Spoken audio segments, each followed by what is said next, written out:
Imagine this, in one single week, marketing tells you their request is urgent.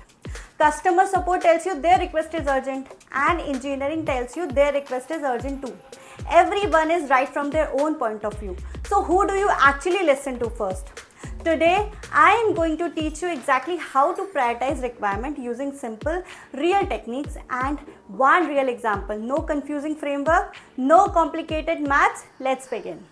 Quick hello, I am Pragati. This is day 10 of our free 40 days series. Day 9 covered how a BA works inside our Agile team. Today we tackle one of the most real everyday challenge in this job, deciding what gets built first. So let's get into it. Why does everyone say their request is urgent? This is not because people are being difficult. In simple words, everyone sees their business through their own department's eyes. So naturally, their own problem feels like the biggest one. Marketing sees missed campaign, customer support sees angry customers, engineer sees a system that might break. All of them are seeing something real. Your job is not to decide who is wrong, but to compare all of them fairly using the same simple method every time. Everyone is right from their own seat. Your job is to compare fairly. Now let's talk about the 4 simple questions to ask before prioritizing anything. Before using any technique, always get honest answer to these 4 simple questions first.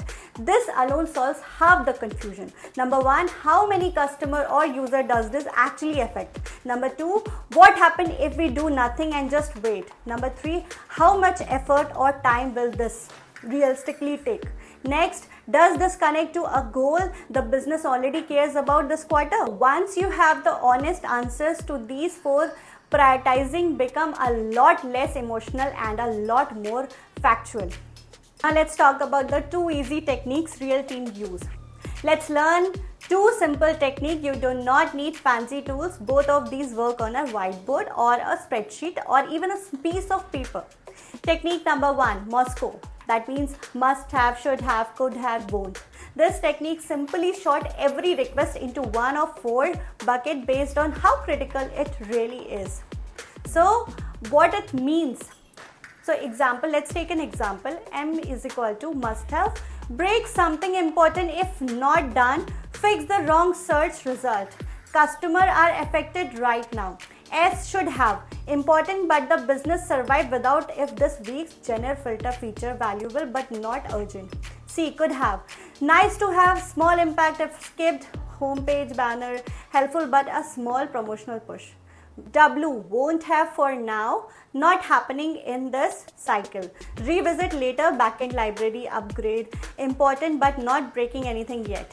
Technique number 2, value versus effect. This technique compares 2 simple things for each request, how much value or benefit it brings and how much effort it takes to build.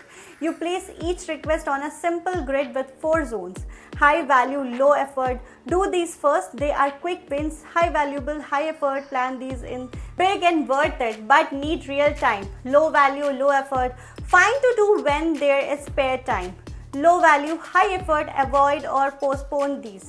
They really justify the cost. This technique is especially useful when 2 requests both feel important. Effort is often the tiebreaker. Now let's back to our movie app team. In one single week, 4 requests land on your desk.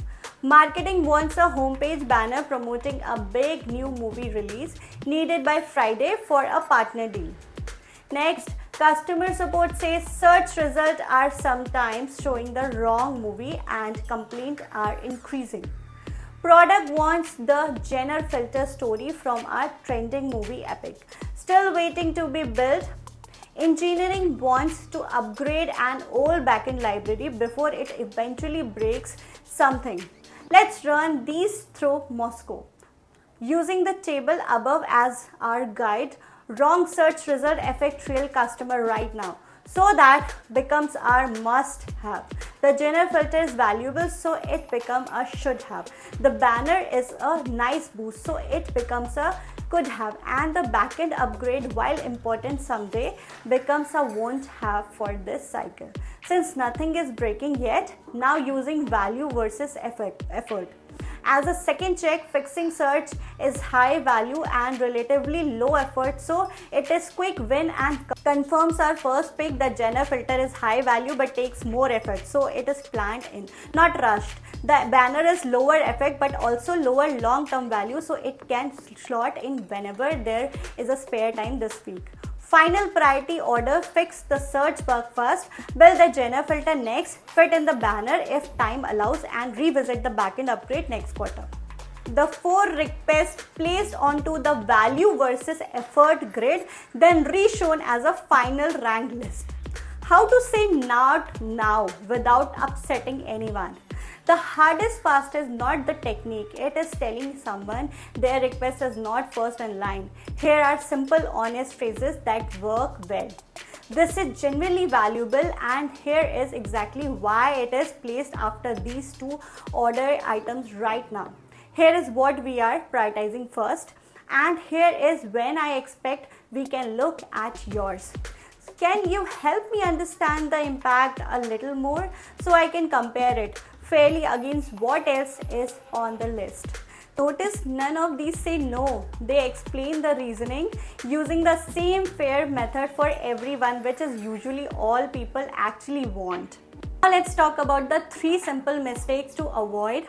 Mistake number 1: prioritizing based on who asks loudest or who is the most senior. This feels easier in the moment, but it damages trust with everyone else over time. Stick to your method consistently. Mistake number 2: skipping the 4 questions and guessing instead. A rushed guess often ranks the wrong thing first. The 4 question takes 5 minutes and saves real time later. Mistake number 3: never revisiting the list. Prioritizing changes as new information comes in. Revisit your ranking regularly instead of treating it as fixed forever. So to recap in simple words, ask your 4 honest questions first, then use Moscow or value versus effort to compare requests fairly, and always explain your reasoning when something has to wait. That is genuinely most of what good prioritization looks like. So in tomorrow's video on day 11, we will cover how to run your first stakeholders meeting with confidence, even if you are the youngest or newest person in the room. Don't miss it. If this video helped you, please like it and subscribe. This is full 40-day series, completely free, completely step by step. Tell me in the comments, try sorting 3 real or imaginary requests using Moscow and share your must-have below. I read every comment. See you tomorrow in day 11. Thank you so much.